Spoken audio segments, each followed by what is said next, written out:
Hello दोस्तों, स्वागत है आपका हमारे YouTube channel target exam only में। आज की क्लास में हम सी टेट में ईवीएस का प्रैक्टिस सेट नंबर 17 को करेंगे। इससे पहले मैंने आपको 16 प्रैक्टिस सेट करा दिए हैं। अगर आपने मेरी पिछली क्लासेस नहीं देखी हैं तो आप हमारे YouTube channel target exam only पर जाकर वहाँ सभी क्लासेस की मैंने प्लेलिस्ट बना दी है। आप प्लेलिस्ट के माध्यम से सभी क्लासेस को देख सकते हैं। इस क्लास की खास बात क्या है? तो इस क्लास की खास बात है, मैं इसमें आपको 2019 से 2024 तक के सभी प्रीवियस ईयर क्वेश्चन करा रही हूँ। क्या करा रही हूँ? सभी प्रीवियस ईयर क्वेश्चंस करा रही हूँ, जिससे आपकी एक बेहतरीन तैयारी हो जाएगी। क्योंकि आपके जो एग्ज़ाम जो होते हैं, क्योंकि जो भी एग्ज़ाम होते हैं उनमें प्रीवियस ईयर क्वेश्चन तो आते ही हैं। तो इसीलिए हम 2019 से 2024 तक की सभी प्रीवियस ईयर क्वेश्चंस को कर रहे हैं इस क्लास में। और इस क्लास के माध्यम से आपके 30 नंबर पक्के हो जाएंगे। कितने? 30 नंबर पक्के हो जाएंगे। ठीक है, तो शुरू करते हैं अपनी क्लास। पहला क्वेश्चन देखते हैं। पहला क्वेश्चन क्या है? पहला क्वेश्चन है, निम्नलिखित में से सही कथन चुनिए। निम्नलिखित में से सही कथन चुनिए। तो ऑप्शन ए क्या है? ऑप्शन ए है केरल तट अरब सागर और कर्नाटक तट बंगाल की खाड़ी पर है। बी क्या है? ऑप्शन बी है कर्नाटक का तट। ऑप्शन बी है कर्नाटक का तट अरब सागर में और केरल का तट बंगाल की खाड़ी पर है। ऑप्शन सी है केरल और कर्नाटक दोनों बंगाल की खाड़ी में है। और ऑप्शन डी क्या है? केरल और कर्नाटक दोनों अरब सागर में है। तो इस क्वेश्चन का करेक्ट आंसर क्या होगा? आंसर बताइए। मैंने मैप से आपको बहुत बार बताया है कि किस डायरेक्शन में कर्नाटक है, केरल है और कहाँ पर बंगाल की खाड़ी है और कहाँ पर अरब सागर है। अगर आपको नहीं पता है तो हम इसको मैप के थ्रू देख लेते हैं। ये हमारा मैप है। इसमें क्या होता है? राइट हैंड पे क्या होता है? राइट हैंड पे बंगाल की खाड़ी है। राइट हैंड पे क्या है? ये बंगाल की खाड़ी है। यहाँ पर खाड़ी देश कहलाते हैं। क्या कहलाते हैं? खाड़ी राज्य कहलाते हैं। और इधर क्या है? ये है अरब सागर। ये क्या है? अरब सागर। ठीक है, ये क्या है? अरब सागर। ये अरब सागर के जितने भी राज्य हैं वो कुछ इस प्रकार से हैं। ठीक है, ठीक है। जो अरब सागर है उसके जो राज्य हैं वो इस साइड में है और जो बंगाल की खाड़ी उसके राज्य कहाँ पे? इस साइड में है।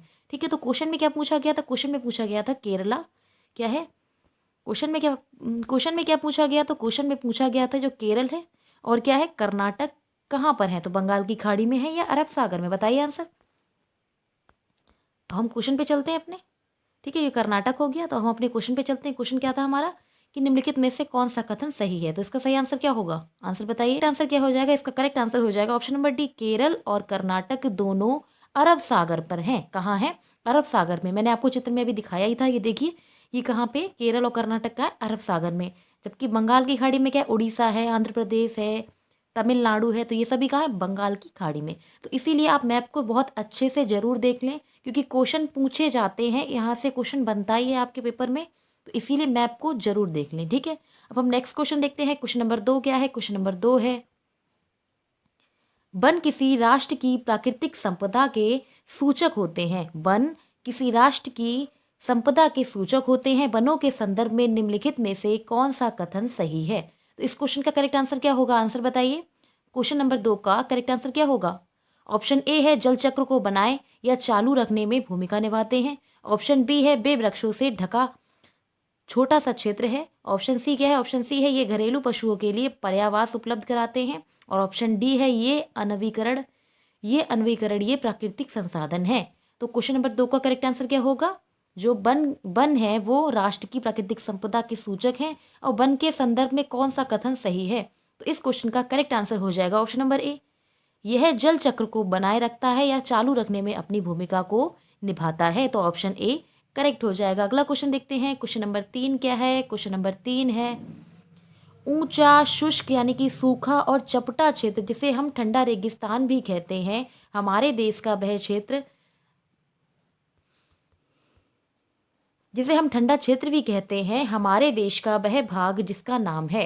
तो वह क्षेत्र जो सूखा है, शुष्क है, ऊंचे पे है और चपटा क्षेत्र है, उसको हम ठंडा रेगिस्तान कहते हैं। तो वह कौन सा राज्य है? वह कौन सा देश है या फिर राज्य है? तो इस क्वेश्चन का करेक्ट आंसर क्या होगा? ऑप्शन ए है शिमला या हिमाचल प्रदेश। ऑप्शन बी है शिलोंग मेघालय। ऑप्शन सी है श्रीनगर जम्मू कश्मीर। और ऑप्शन डी क्या है? लेह लद्दाख। तो इस क्वेश्चन का करेक्ट आंसर क्या होगा? इसको भी हम बहुत बार पढ़ा चुके हैं कि उसको ठंडा रेगिस्तान कहते हैं। उस जगह पर चांगपा जनजाति रहती है। तो मैंने कौन सा बताया था? तो इसका करेक्ट आंसर हो जाएगा लेह लद्दाख। क्या हो जाएगा? लेह लद्दाख। इसे ठंडा मरुस्थल भी कहते हैं। क्या कहते हैं? इसे ठंडा रेगिस्तान भी कहते हैं, रेगिस्तान कहते हैं। और क्या कहते हैं? यहाँ पर कौन सी जनजाति बिलोंग करती है? तो यहाँ पर चांगपा, कौन सी? चांगपा जनजाति जो है वो बिलोंग करती है। और यहाँ से पश्मीना शॉल बनाई जाती हैं। कौन सी? पश्मीना शॉल जो होती हैं वो बनाई जाती हैं। ठीक है, तो इसके इंपॉर्टेंट पॉइंट्स है, यहाँ से क्वेश्चन पूछे जाते हैं कि वह स्थान जहाँ चांगपा स्थित है, जहाँ चांगपा जनजाति होती है, तो वह स्थान कहाँ है? वह स्थान है लेह लद्दाख। ठीक है, अब हम नेक्स्ट क्वेश्चन देखते हैं। क्वेश्चन नंबर 4 क्या है? क्वेश्चन नंबर 4 क्या है? क्वेश्चन नंबर 4 है वह तिथि या दिनांक जिस दिन बछेंद्री पाल ने माउंट एवरेस्ट की चोटी पर कदम रखा और वह भारतीय राष्ट्रीय ध्वज तिरंगा गाड़ा। और उन्होंने भारतीय राष्ट्रीय ध्वज तिरंगा को गाड़ा। तो वह डेट क्या थी जिस दिन बछेंद्री पाल ने माउंट एवरेस्ट की चोटी पर उन्होंने अपना पहला कदम रखा था? तो इस क्वेश्चन का करेक्ट आंसर क्या होगा? आंसर बताइए क्वेश्चन नंबर 4 का। ऑप्शन ए क्या है? ऑप्शन ए है 23 मई 1984। ऑप्शन बी है 23 मई 1989। ऑप्शन सी है 25 मई 1989। और ऑप्शन डी क्या है? ऑप्शन डी है 25 मई 1989। तो इस क्वेश्चन का करेक्ट आंसर क्या होगा? क्वेश्चन नंबर 4 का करेक्ट आंसर क्या होगा? आंसर बताइए।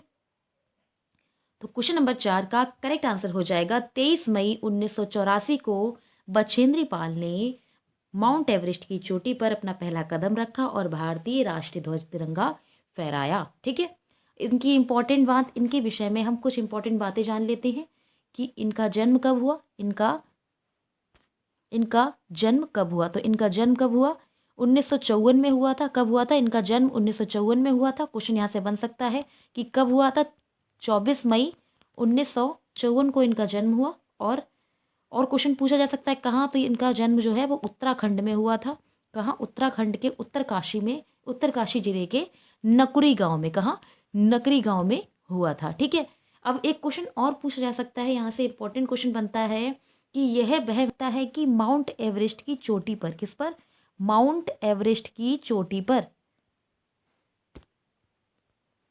माउंट एवरेस्ट की चोटी पर चढ़ने वाली पहली भारतीय महिला, चोटी पर चढ़ने वाली या पहुंचने वाली, या पहुंचने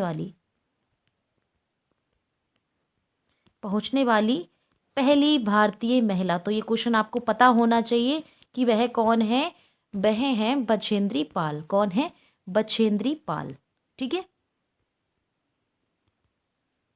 बछेंद्री पाल। ठीक है, अब ये क्वेश्चन पूछा जा सकता है कि उनको पद्म भूषण कब मिला। ठीक है, यहां से क्वेश्चन पूछे जा सकते हैं। ठीक है, अब एक क्वेश्चन और पूछा जा सकता है कि उनको पद्म भूषण कब मिला। तो इसकी सन पता होनी चाहिए आपको। तो उनको पद्म भूषण 2019 में प्रदान किया गया। ठीक है, तो ये इनके बारे में कुछ इंपॉर्टेंट बातें हो गई जो बहुत ज़रूरी हैं, आपको पता होनी चाहिए क्योंकि यहाँ से क्वेश्चन बन सकते हैं। तो इसका करेक्ट आंसर क्या हो जाएगा? ऑप्शन नंबर ए। नेक्स्ट क्वेश्चन देखते हैं। क्वेश्चन नंबर 5 क्या है? क्वेश्चन नंबर 5 है सभी सरकारी अस्पतालों में सांप के काटने की दवाई मिलती है, यह किससे बनाई जाती है?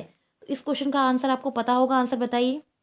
इस सभी सरकारी अस्पतालों में सांप के काटने की दवाई मिलती है, यह दवाई किसके द्वारा बनाई जाती है?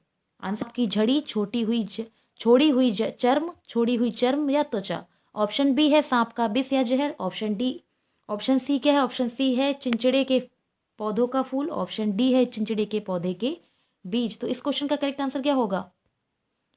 क्वेश्चन नंबर 5 का करेक्ट आंसर क्या होगा? तो क्वेश्चन नंबर 5 का करेक्ट आंसर हो जाएगा ऑप्शन नंबर बी, सांप के विष या जहर से सांप के काटने की दवाई बनाई जाती है।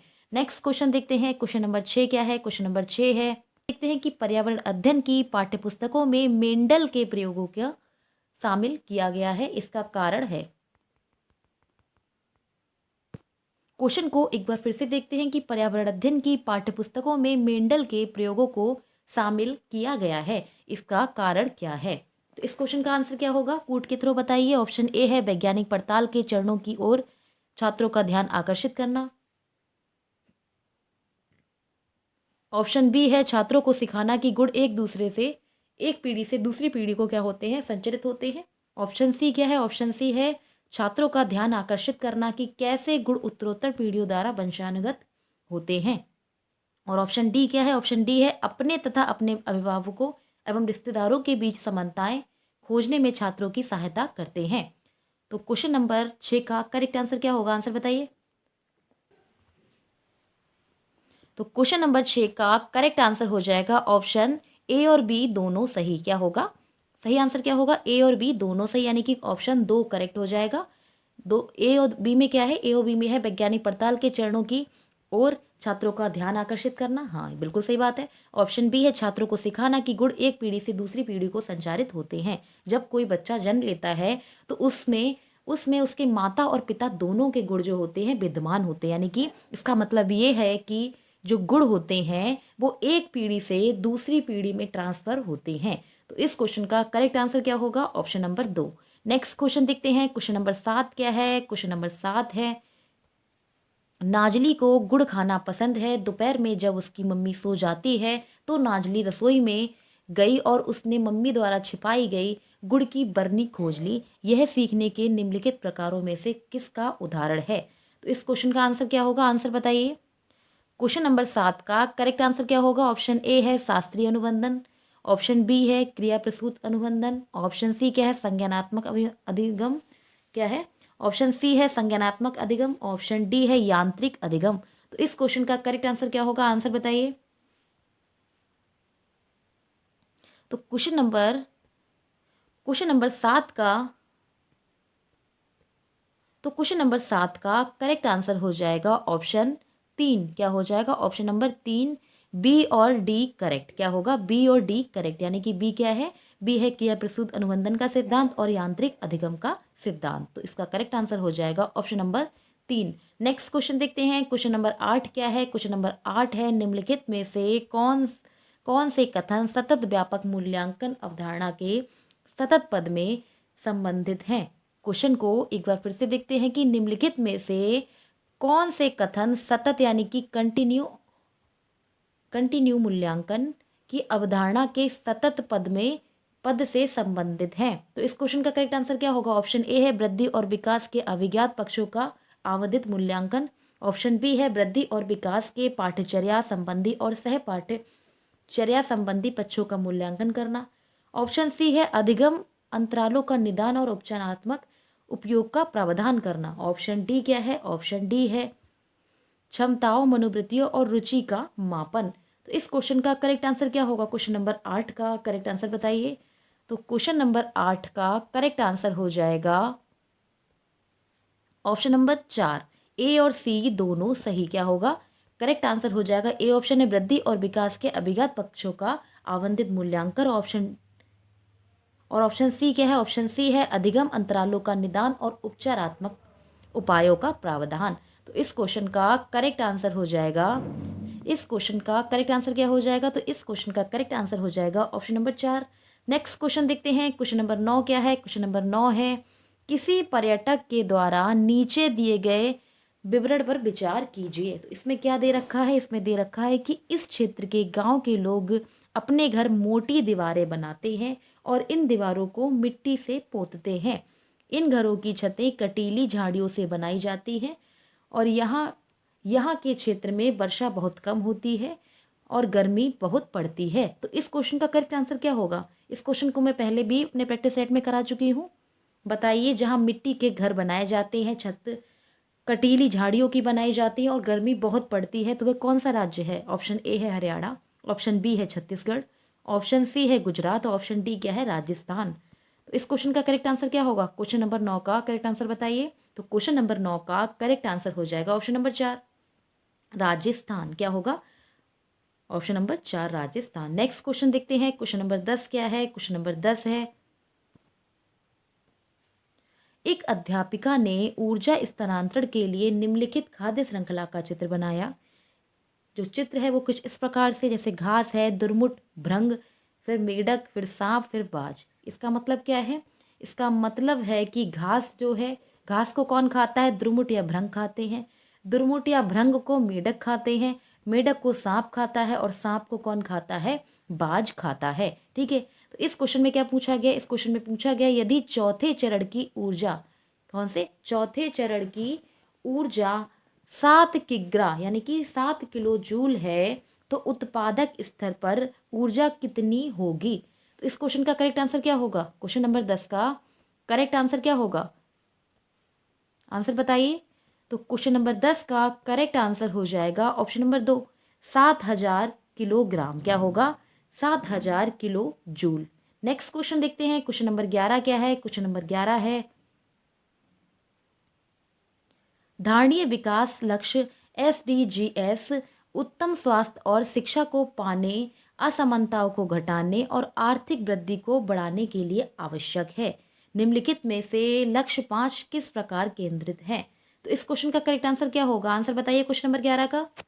क्वेश्चन को एक बार फिर से देखते हैं कि धारणीय विकास लक्ष्य यानी कि SDGs उत्तम स्वास्थ्य और शिक्षा को पाने के, असमानता घटाने और आर्थिक वृद्धि को बढ़ाने के लिए एक अवश्यभावी है। ये क्या है, एक आवश्यक है। निम्नलिखित में से 5 लक्ष्य दिए हैं और किस पर केंद्रित है, निम्नलिखित में से जो 5 लक्ष्य हैं वो किस पर केंद्रित हैं। ऑप्शन ए है जल और स्वच्छता, ऑप्शन बी है लिंग समानता, ऑप्शन सी है उत्तम स्वास्थ्य और कल्याण पर, और ऑप्शन डी क्या है उत्तम शिक्षा पे। तो इस क्वेश्चन का करेक्ट आंसर क्या होगा, क्वेश्चन नंबर 11 का करेक्ट आंसर बताइए। तो क्वेश्चन नंबर 11 का करेक्ट आंसर हो जाएगा ऑप्शन नंबर बी, लिंग समानता पर। क्या होगा, करेक्ट आंसर हो जाएगा ऑप्शन नंबर बी, लिंग समानता पर धारणीय विकास लक्ष्य SDGs उत्तम स्वास्थ्य और शिक्षा को पाने के, असमानता घटाने और आर्थिक वृद्धि को बढ़ाने के लिए असंभव अवश्य भावी है। निम्नलिखित में से ये 5 लक्ष्य लिंग समानता पर केंद्रित हैं। ऑप्शन बी करेक्ट हो जाएगा। अगला क्वेश्चन देखते हैं, क्वेश्चन नंबर 12 क्या है, क्वेश्चन नंबर 12 है क्वेश्चन नंबर 12 है जल चक्र पृथ्वी के भीतर तथा वायुमंडल में पानी की अनवरत गति को दर्शाता है तथा इसमें कई विभिन्न प्रक्रियाएं सम्मिलित हैं। इसमें से सम्मिलित विविध प्रक्रियाओं को दिखाने वाले सही विकल्प चुनिए। तो इस क्वेश्चन का करेक्ट आंसर क्या होगा, ऑप्शन ए है बाष्पीकरण, बाष्पोत्सर्जन, संघनन और अवक्षेपण, ऑप्शन बी है संघनन, बाष्पीकरण, बाष्पोत्सर्जन और अवक्षेपण, ऑप्शन सी है अवक्षेपण, बाष्पीकरण, बाष्पोत्सर्जन और संघनन, ऑप्शन डी है बाष्पोत्सर्जन, संघनन, बाष्पीकरण, बाष्पोत्सर्जन और अवक्षेपण। तो इस क्वेश्चन का करेक्ट आंसर क्या होगा, क्वेश्चन नंबर 12 का करेक्ट आंसर बताइए। तो क्वेश्चन नंबर 12 का करेक्ट आंसर हो जाएगा ऑप्शन नंबर ए, बाष्पीकरण। उसके बाद क्या होता है, जो बाष्प होती है वो उसका उत्सर्जन होता है, फिर उसका कंडेंसेशन होता है और उसके बाद क्या होता है, उसका अवक्षेपण होता है। तो इस क्वेश्चन का करेक्ट आंसर क्या हो जाएगा, ऑप्शन नंबर ए। नेक्स्ट क्वेश्चन देखते हैं, क्वेश्चन नंबर 13 क्या है, क्वेश्चन नंबर 13 है एक अध्यापिका ने छात्रों को कमल का लंबा खोखला तना दिखाया तथा उससे अनुकूलन के बारे में पूछा। निम्नलिखित में से कौन सा कथन खोखले तने का कार्य है। तो इस क्वेश्चन का करेक्ट आंसर क्या होगा कि एक अध्यापिका ने कमल का लंबा खोखला तना दिखाया और उनसे अनुकूलन प्रभाव के बारे में पूछा। तो निम्नलिखित में से कौन सा खोखले तने का कार्य है। पहला ऑप्शन क्या है, पहला ऑप्शन है पौधों को पानी पर तैरने में सहायता प्रदान करता है, ऑप्शन बी है पौधों को सहारा देता है, ऑप्शन सी है पौधों को तालाब के तल में जमाना, ऑप्शन सी है पानी को सोखना। तो इस क्वेश्चन का करेक्ट आंसर क्या होगा, क्वेश्चन नंबर 13 का करेक्ट आंसर क्या होगा। तो क्वेश्चन नंबर 13 का करेक्ट आंसर हो जाएगा ऑप्शन नंबर ए, पौधों को पानी पर तैरने में यह सहायता प्रदान करता है। जो लंबा खोखला इसका प्रयोग पानी को इसका प्रयोग किस लिए होता है, तो इसका प्रयोग होता है पौधों को पानी में तैरने में सहायता प्रदान करते हैं।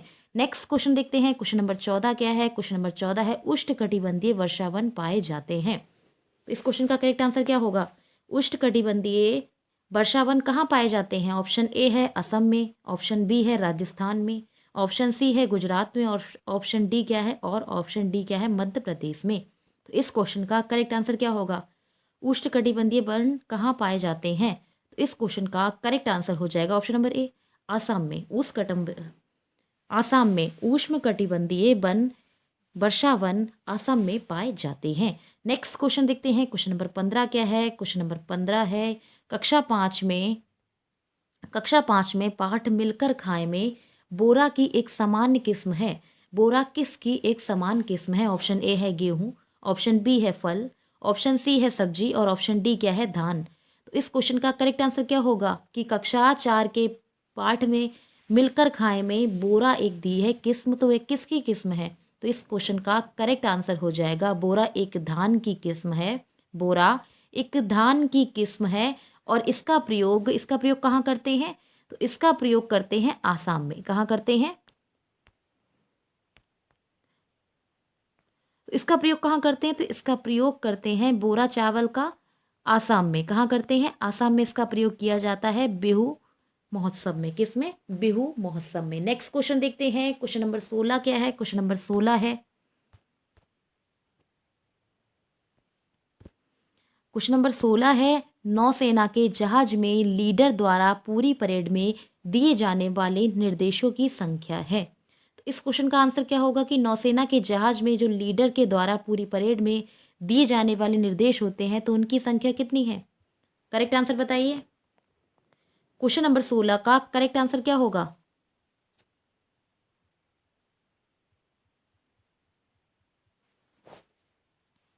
तो क्वेश्चन नंबर 16 का करेक्ट आंसर क्या होगा, तो इसका करेक्ट आंसर हो जाएगा ऑप्शन नंबर 1 36। क्वेश्चन क्या था, क्वेश्चन था कि नौसेना के जहाज में लीडर द्वारा क्वेश्चन था कि नौसेना के जहाज में लीडर द्वारा पूरी परेड में दिए जाने वाले निर्देशों की संख्या कितनी है, 36 है। तो ऑप्शन ए करेक्ट हो जाएगा। अगला क्वेश्चन देखते हैं, क्वेश्चन नंबर 17 क्या है। क्वेश्चन नंबर 17 है, पाठ रक्षा अधिकारी बहीदा में भारतीय नौसेना में चिकित्सक बहीदा संबंधित है। तो बहीदा किस राज्य से संबंधित है। तो इस क्वेश्चन का आंसर बताइए, आंसर क्या होगा। क्वेश्चन नंबर 17 का करेक्ट आंसर क्या होगा, बहीदा के विषय में बताइए।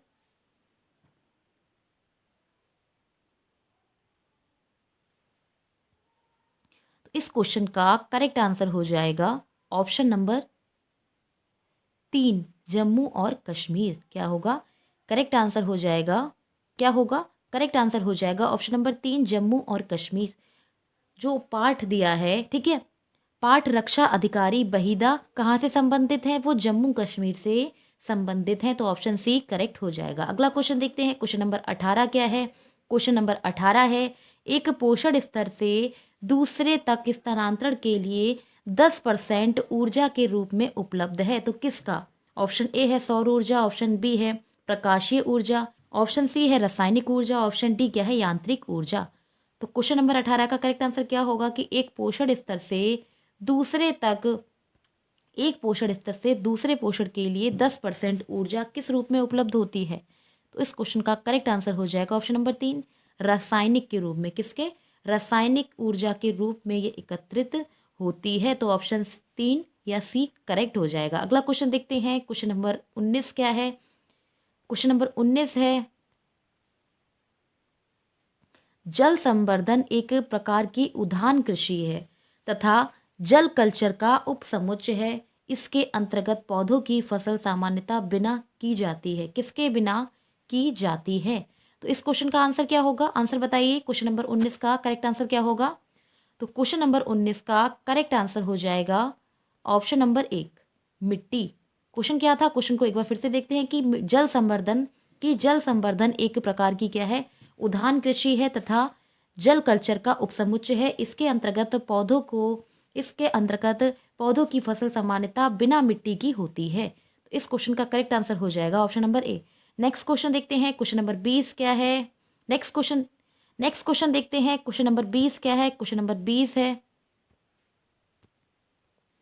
विश्व जल दिवस निम्नलिखित में से किस दिन को मनाया जाता है। तो इस क्वेश्चन का आंसर बताइए कि विश्व जल दिवस कब मनाते हैं। ऑप्शन ए है 5 जून, ऑप्शन बी है 22 मार्च, ऑप्शन सी है 22 अप्रैल और ऑप्शन डी क्या है 22 जून। तो इस क्वेश्चन का करेक्ट आंसर क्या होगा, विश्व जल दिवस कब मनाते हैं, आंसर बताइए।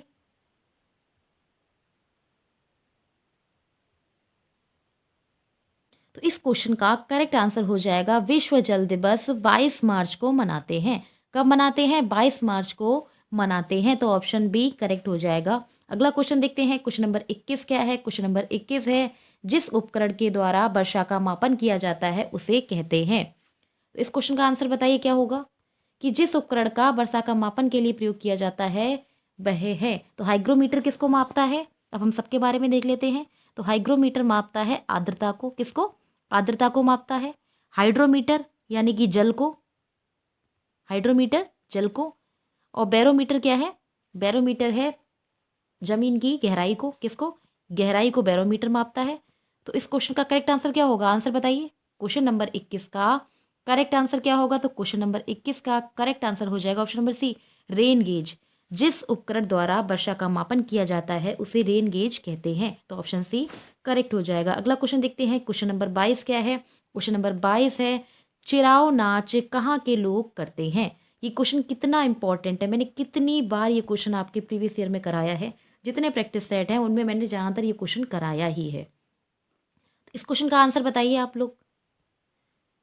चिराव नृत्य कहाँ का नृत्य है? तो चिराव नृत्य कहाँ का है? तो इसका करेक्ट आंसर हो जाएगा ऑप्शन नंबर 2, मिजोरम। कहाँ का है? मिजोरम। तो ऑप्शन 2 करेक्ट हो जाएगा। क्वेश्चन नंबर 23 क्या है? क्वेश्चन नंबर 23 है, कक्षा 3 में पढ़ने वाली मधु अपने घर में लगे गुलाब और तुलसी के पौधों को पहचानती है। पौधों की पहचान में निम्नलिखित में से कौन सी प्रक्रिया शामिल है? तो इस क्वेश्चन का करेक्ट आंसर क्या होगा? कि कक्षा 3 में पढ़ने वाली एक मधु लड़की है जो घर में गुलाब और तुलसी के पौधों को पहचान लेती है। तो इस प्रक्रिया में कौन कौन सी प्रक्रियाएं शामिल हैं? ऑप्शन ए है अवलोकन, ऑप्शन बी है तुलना करना, ऑप्शन सी है अनुमान लगाना, और ऑप्शन डी क्या है? निर्णय। तो इस क्वेश्चन का करेक्ट आंसर क्या होगा? क्वेश्चन नंबर 23 का करेक्ट आंसर क्या होगा? तो क्वेश्चन नंबर 23 का करेक्ट आंसर हो जाएगा ऑप्शन नंबर बी। तो 23 क्वेश्चन का करेक्ट आंसर हो जाएगा ऑप्शन नंबर 1, ए और बी दोनों सही। क्या होगा? ए और बी दोनों सही। नेक्स्ट क्वेश्चन देखते हैं। क्वेश्चन नंबर 24 क्या है? क्वेश्चन नंबर 24 है, जोहड़ से संबंधित निम्नलिखित में से कौन सा कथन सही है? जोहड़ से संबंधित निम्नलिखित में से कौन सा कथन सही है? तो इस क्वेश्चन का करेक्ट आंसर क्या होगा? ऑप्शन नंबर ए है, यह आसपास के कुओं में जमीन का पानी एकत्र करता है। ऑप्शन बी है, यह नदियों में से पानी एकत्र करता है। ऑप्शन सी क्या है? यह एक समुदाय आधारित वर्षा जल संचयन प्रणाली होती है। और ऑप्शन डी है, यह जल से अशुद्धियों का निस्पंदन करता है। तो क्वेश्चन नंबर 24 का करेक्ट आंसर क्या होगा? क्वेश्चन नंबर 24 का करेक्ट आंसर बताइए। तो क्वेश्चन नंबर 24 का करेक्ट आंसर हो जाएगा ऑप्शन नंबर सी, यह एक समुदाय आधारित वर्षा जल संचयन की एक प्रणाली होती है, यानी कि जल को स्टोर करने की एक प्रणाली होती है जिसे जोहड़ कहते हैं। नेक्स्ट क्वेश्चन देखते हैं। क्वेश्चन नंबर 25 क्या है? क्वेश्चन नंबर 25 है, भारत में शाम के 7:30 बजे उसी समय दोपहर के 2 बजे कहाँ होते हैं? उस देश का इसमें नाम बताना है जहाँ जहाँ दोपहर के 2 बजते हैं और भारत में शाम को 7:30 बजता है। तो इस क्वेश्चन का करेक्ट आंसर क्या होगा? क्वेश्चन नंबर 25 का करेक्ट आंसर बताइए। तो क्वेश्चन नंबर 25 का करेक्ट आंसर हो जाएगा ऑप्शन नंबर ए, लंदन में। कहाँ होगा? ऑप्शन नंबर ए, लंदन में। अब हम नेक्स्ट क्वेश्चन देखते हैं। क्वेश्चन नंबर 26 क्या है? क्वेश्चन नंबर 26 है, निम्नलिखित में से वह युगल चुनिए जो हमारे देश के एक राज्य और एक केंद्र शासित प्रदेश से मिलकर बना है। तो इस क्वेश्चन का आंसर बताइए। इसको मैं बहुत बार बता चुकी हूँ कि हमारे देश में 28 राज्य हैं, 8 यूटी हैं, कौन कौन से हैं ये भी मैंने बताए थे। तो इस क्वेश्चन का करेक्ट आंसर क्या होगा? ऑप्शन नंबर ए है मणिपुर जम्मू कश्मीर, ऑप्शन बी है असम उड़ीसा, ऑप्शन सी है उत्तराखंड मेघालय, और ऑप्शन डी है तेलंगाना और अरुणाचल प्रदेश। तो इन तीनों में ये सभी क्या है? ये सभी राज्य हैं, यानी कि स्टेट्स हैं, ये सभी राज्य हैं। और ऑप्शन नंबर 1 में क्या है? ये यूटी है। जम्मू कश्मीर क्या है? एक यूटी है। और मणिपुर क्या है? एक राज्य है। तो इस क्वेश्चन का करेक्ट आंसर क्या हो जाएगा? तो क्वेश्चन नंबर 26 का करेक्ट आंसर हो जाएगा ऑप्शन नंबर 1, मणिपुर और जम्मू कश्मीर। नेक्स्ट क्वेश्चन देखते हैं। क्वेश्चन नंबर 27 क्या है? क्वेश्चन नंबर 27 है, मध्य प्रदेश के निकटतम राज्य है। क्वेश्चन नंबर 27 क्या है? मध्य प्रदेश के निकटतम राज्य हैं। तो इस क्वेश्चन का करेक्ट आंसर क्या होगा? ऑप्शन नंबर ए है Gujarat, Maharashtra, Chhattisgarh, option number B है Uttar Pradesh, Rajasthan, Bihar, option number C है गुजरात, उत्तर प्रदेश, तेलंगाना, और ऑप्शन डी क्या है? राजस्थान, झारखंड और उड़ीसा। तो इस क्वेश्चन का करेक्ट आंसर क्या होगा? मध्य प्रदेश के निकटतम पड़ोसी राज्यों के नाम बताइए। क्वेश्चन नंबर 27 को हम मैप के थ्रू देख लेते हैं कि मध्य प्रदेश के निकटतम पड़ोसी राज्य कौन कौन से हैं। कि मध्य प्रदेश के निकटतम पड़ोसी राज्य कौन से हैं? तो मध्य प्रदेश कहाँ है? ये हमारा भोपाल मध्य प्रदेश है। इसके पड़ोसी राज्य हैं गुजरात है, राजस्थान है, छत्तीसगढ़ है, उत्तर प्रदेश है, और नीचे के लिए भी है महाराष्ट्र है, तेलंगाना है। तो इसमें हमें करेक्ट आंसर बताना है। तो इसमें हमें करेक्ट आंसर बताना है कि कौन सा इसका निकटतम पड़ोसी है। तो ऑप्शन ए है गुजरात, महाराष्ट्र, छत्तीसगढ़। यहाँ पे देखते हैं गुजरात, महाराष्ट्र, छत्तीसगढ़ कहाँ है। तो ये मध्य प्रदेश है, ये छत्तीसगढ़ है, यहाँ गुजरात है और यहाँ पर क्या है, ये महाराष्ट्र है। तो यही ऑप्शन हमारा क्या हो जाएगा, करेक्ट हो जाएगा। इस क्वेश्चन का करेक्ट आंसर क्या होगा, क्वेश्चन नंबर 27 का करेक्ट आंसर हो जाएगा ऑप्शन नंबर 1 गुजरात, महाराष्ट्र, छत्तीसगढ़। जबकि उत्तर प्रदेश, राजस्थान, बिहार, क्योंकि बिहार से सीमा नहीं लगती है मध्य प्रदेश की, इसी प्रकार से गुजरात, उत्तर प्रदेश, तेलंगाना से नहीं लगती है और इधर उड़ीसा से नहीं लगती है। तो इस क्वेश्चन का करेक्ट आंसर हो जाएगा ऑप्शन नंबर 1। क्या हो जाएगा, करेक्ट आंसर हो जाएगा ऑप्शन नंबर 1। नेक्स्ट क्वेश्चन देखते हैं, क्वेश्चन नंबर 28 क्या है। क्वेश्चन नंबर 28 है, क्वेश्चन नंबर 28 है, हमारे देश में पाए जाने वाले अति सामान्य पक्षियों का वह युगल या जोड़ा चुनिए जिनकी दृष्टि श्रेष्ठ होती है और जो हमारी तुलना में 4 गुना अधिक दूरी की वस्तुओं को स्पष्ट रूप से देख सकते हैं। तो इस क्वेश्चन का करेक्ट आंसर क्या होगा। ये सभी क्वेश्चन मैं आपको प्रीवियस ईयर क्वेश्चन करा रही हूँ। ये अभी हमारा 2023 का प्रीवियस ईयर क्वेश्चन पेपर चल रहा है, क्योंकि 2023 में 2-3 पेपर हुए थे, तो उसमें से एक पेपर ये भी है। ठीक है, ये सभी क्वेश्चन जो हैं हमारे 2023 के क्वेश्चन है। ठीक है, ये सभी हमारे क्वेश्चन जो हैं वो 2023 के हैं। तो इस क्वेश्चन का करेक्ट आंसर क्या होगा, तो इस क्वेश्चन का करेक्ट आंसर हो जाएगा चील और बाज। क्या हो जाएगा, इस क्वेश्चन का करेक्ट आंसर हो जाएगा मनुष्यों की तुलना में 4 गुना अधिक, यानी कि और पक्षियों की तुलना में 4 गुना अधिक दूरी की वस्तु को देख सकते हैं। तो वो कौन है, चील और बाज। नेक्स्ट क्वेश्चन देखते हैं, क्वेश्चन नंबर 29 क्या है। क्वेश्चन नंबर 29 है, भारत की राजधानी की स्थिति, क्वेश्चन नंबर 29 क्या है, भारत की राजधानी की स्थिति के सापेक्ष जयपुर राजस्थान और देहरादून के सापेक्ष उत्तराखंड की दिशाएं हमें बतानी है। इस क्वेश्चन में हमें क्या बताना है, भारत की राजधानी क्या है, भारत की राजधानी है दिल्ली। हमें दिल्ली के सापेक्ष राजस्थान और देहरादून की स्थिति को बताना है। किसकी, देहरादून की स्थिति को बताना है। तो इसको हम पहले मैप के थ्रू देख लेते हैं, उसके बाद इस क्वेश्चन को देखेंगे। तो ये हमारा मैप है और क्वेश्चन में कहा गया है कि, क्वेश्चन में क्या पूछा गया, क्वेश्चन में पूछा गया है कि दिल्ली के सापेक्ष देहरादून और राजस्थान की स्थिति को हमें बताना है। तो मैं ये क्वेश्चन आपको बहुत बार मैं इस प्रकार के क्वेश्चन आपको बहुत बार बता चुकी हूँ कि इस प्रकार से हम अगर लाइन खींच लेंगे तो हमारा राइट हैंड पे पूर्व, यहाँ पश्चिम, यहाँ उत्तर और यहाँ पर हो जाएगा दक्षिण। इसी प्रकार से हम दिल्ली पर ड्रॉ कर लेते हैं, दिल्ली पे हम दिशाओं को ड्रॉ कर लेते हैं। ये हमारा दिल्ली है, तो यहाँ से एक दिशा ये हो गई, एक ये हो गई, इसी प्रकार से एक ये हो गया और एक ये हो गया। ठीक है, तो ये हमारी क्या हो गई, हमारी डायरेक्शन हो गई। इनके थ्रू हम समझ लेते हैं। ठीक है, तो यहाँ पूर्व मैंने बताया, यहाँ पश्चिम, यहाँ उत्तर, यहाँ दक्षिण। तो इसी प्रकार से उत्तराखंड के, यहाँ उत्तराखंड कहाँ पर है, उत्तराखंड है यहाँ पर ऊपर उत्तर है, तो उत्तर पूरब में कब हो, कहाँ होगा, उत्तर पूरब में क्या है, देहरादून है। और राजस्थान कहाँ पे है, तो राजस्थान है उत्तर,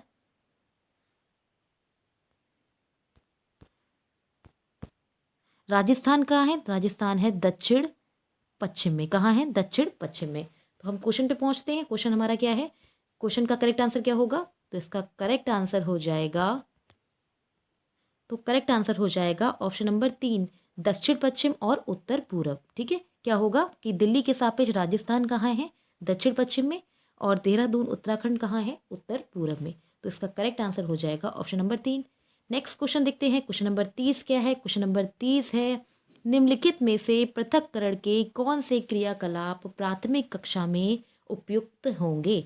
ऑप्शन ए है बाष्पीकरण, ऑप्शन बी है फटकना, ऑप्शन सी है चुंबकीय पृथक्करण और ऑप्शन डी क्या है, प्रभाजी आसवन। तो इस क्वेश्चन का करेक्ट आंसर क्या होगा, आंसर बताइए। क्वेश्चन नंबर 30 का करेक्ट आंसर बताइए क्या होगा। तो क्वेश्चन नंबर 30 का करेक्ट आंसर हो जाएगा ऑप्शन नंबर 4 ABD। क्या होगा, ABC। क्या होगा करेक्ट आंसर, क्वेश्चन नंबर 4 हो जाएगा बाष्पीकरण, फटकना और चुंबकीय पृथक्करण विधियां जो होती हैं वो प्राथमिक कक्षाओं में प्रयोग की जाती है। ठीक है, अब हम अपनी क्लास को यहीं ख़त्म करते हैं। आज की क्लास में हमने सी टेट के ईवीएस में प्रैक्टिस सेट नंबर 17 को देखा है। इससे पहले मैंने आपको 16 प्रैक्टिस सेट करा दिए हैं, जिससे मैंने पीवाईक्यू क्वेश्चन कराए हैं। अगर आपने मेरी क्लास नहीं देखी है तो आप हमारे YouTube channel target exam only पर जाकर वहाँ सभी क्लासेस की मैंने प्लेलिस्ट बना दी है। आप प्लेलिस्ट के माध्यम से सभी क्लासेस को देख सकते हैं। क्लास अच्छी लगे तो लाइक से सब्सक्राइब करें और बेल आइकन को प्रेस करें। और अगर कमेंट बॉक्स में कमेंट करते हैं तो कमेंट में आप क्वेश्चन के साथ उसका ऑप्शन दिया करें। आप लोग उसमें ऑप्शन तो दे देते हैं लेकिन क्वेश्चन नंबर नहीं लिखते हैं, तो मुझे वो समझ में नहीं आता है। तो आप फिर बाद में कहेंगे कि उसका रिप्लाई नहीं करती हूँ। तो इसीलिए आप क्वेश्चन का नंबर लिखे, क्वेश्चन का ऑप्शन लिखें, जिससे मुझे भी समझ में आए, मैं आपको रिप्लाई कर सकूँ। Okay, thank you.